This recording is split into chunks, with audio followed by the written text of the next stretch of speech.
Hey guys, so I've been here in Belarus for around 2 years now, and obviously I'm from Australia, and there's some things that I miss about Australia. Australia's a good place, like in terms of where I could have been born. I reckon I lucked out. Australia's pretty good. What are some things that I miss? Well, first of all, really obvious, really simple, climate. Although at the moment it's middle of summer, man, it's beautiful. Check that out, the sun, mainly sky without clouds. But that's a rare thing, my friends. That's a rare thing. In the winter, it can get dark and gloomy. You might not see the sun for a month. And I think as years go by, I think this could really grind on you. If it's just novelty for one winter, yeah, it's cool. But if you're going to back it up winter after winter after winter, it's a bit of a grind, mate. So, well, in saying that, where I'm from, Melbourne, the winter can be quite cold. And the benefit of having a winter below zero is that there's no rain. I would infinitely prefer snow, as long as there's not too much of it, compared to rain, to be honest. It's quite obvious when you think about it. So yeah, climate's one thing. Although the climate here is a lot more stable. You don't get the volatility, day-to-day volatility that you do in Melbourne. That's one thing. Second thing, language. Even though my Russian is good enough to get my basic needs met in this society, you miss the finer things, you know. You miss the little jokes that you don't get because you didn't understand that piece of slang, or you can't really go dusha to dusha na ruskom, da? And this is a problem. So whereas in Australia, of course, everything's in English, you can understand everything, there's no thinking or stressing or anything like this, right? So that's a handy thing. That's on me, obviously. I chose this situation. But nonetheless, you can survive, and obviously you can know other foreigners and you can know local people who speak English as well. But always, when you're dealing with locals, no one's ever actually fluent in English. There's varying degrees that you need to kind of manage in a conversation. So language is one, climate, language. Restaurants. I think Melbourne is a cuisine, is a foodie city, and Minsk is all right, yeah? It's not bad, to be honest. I mean, it's got some interesting places.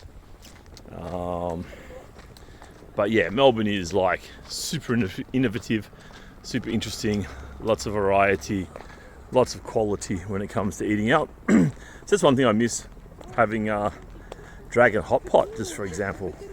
The Chinese malatang soup. Man, it's so fucking delicious. Like, seriously. Here I've tried malatang in a few places, and there's one place where the sauce is quite nice, but it's basically just cabbage. Another place I ordered malatang, and it was like more like a Beijing style oily chili soup. So yeah, quality of restaurants, definitely number 3. So climate, language, restaurants so far. What else? I think just the economy. Like, if you're in Australia, you can just work and earn money, even if you're like unskilled. You can just get a job and start earning. Whereas here, you can't really do that. I mean, you can, but you're not going to make much. You know what I mean? So your options for making money are kind of limited. I mean, once you go into the realm of actually selling your labour, I mean, unless you can get something hooked up at home, either a business or working remotely, your options are kind of limited, to be fair. So if some things blow up and you can't replace them, you're in a position, right? So what I'm going to do, actually, you know what? I was going to walk down Mark Street. I'll change my mind. I'll go down Mark Street, not Nezavizi Mosti, as I walk north. You'll know this place, yeah, Lenin Square. You'll know it, Ploshad Lenina. Of course, that church was shut down due to political activities, which you probably know. Got that for a sunset, man. Now we're talking. I have to say, summer here is really good. It's like maybe 28 now. That's as high as it gets, but 28's perfect. Maybe 23 would be a mild summer's day. Summer's really good in Minsk. You don't get any of this 42 degree shit you can get sometimes in Melbourne. Well, it's a bit humid. Yeah, so jobs and earning money, you're kind of limited, right, in what you can do and what you can't do. If there's ever a no shit moment or whatever, you can't just get a job. It's not that simple. So you've got to kind of be organised before you come here with an asset base, skill set that's fully employable online, and so on and so forth. You can hustle though. Like if you're a bit of a hustler, you can probably find a little bit of English work here and there and different other things. We can probably extract a little bit of value, but nothing like working from home. Like home being Australia, not my dom. So yeah, the jobs and economic options. But in saying that, you could hustle up some kind of a living teaching English. You have to go around and meet people and set it up because there's not a lot of organisational demand in that space. So you'd have to probably approach IT companies and blah blah. And it wouldn't be like a full-time job. You have to hustle together some hours. You get something. Definitely get something. Maybe $1,500 a month or something. It's probably about the mark, I'd say. Of course, programming, obviously, but aside from that, you can't just get a job, mate. Like even in Australia, you can just get a job. It's kind of just a shitty job for like 20 US an hour or something, and just work a lot of hours to save your ass off. You can make some money. Whereas here, that option is not available to you. So this is one thing. And finally, I guess long-term meaningful relationships, i.e. friends and family. Although in saying that, realistically, I think the longer you spend somewhere, and I'm someone who, I'm not shy, let's say.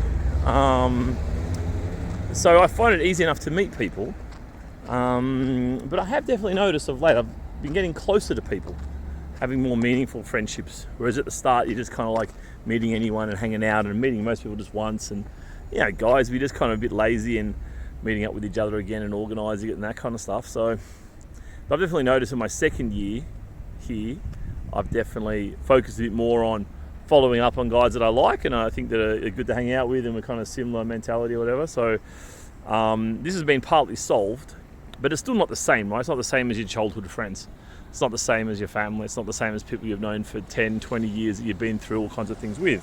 It's a different situation, right? But in saying that, and look, I remember when I first came here, another guy said to me, it's fucking hard.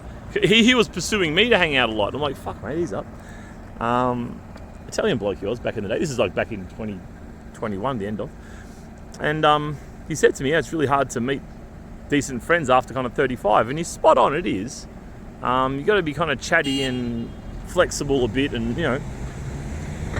understand how to get along with people who are different to you and manage them and, how to screen people and blah, blah, blah. So yeah, the friendship thing can be fixed, but I think still a lot of guys, I don't know. I feel like if you come to a place like Belarus, you're probably pretty self-sufficient in a sense. Otherwise you wouldn't.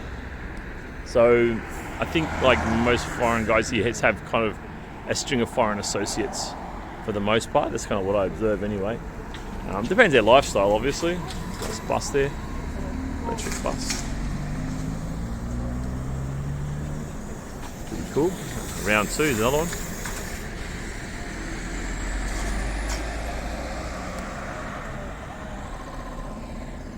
So there's some things that I guess I wouldn't say I missed them, but for the sake of giving the video a title, missed them.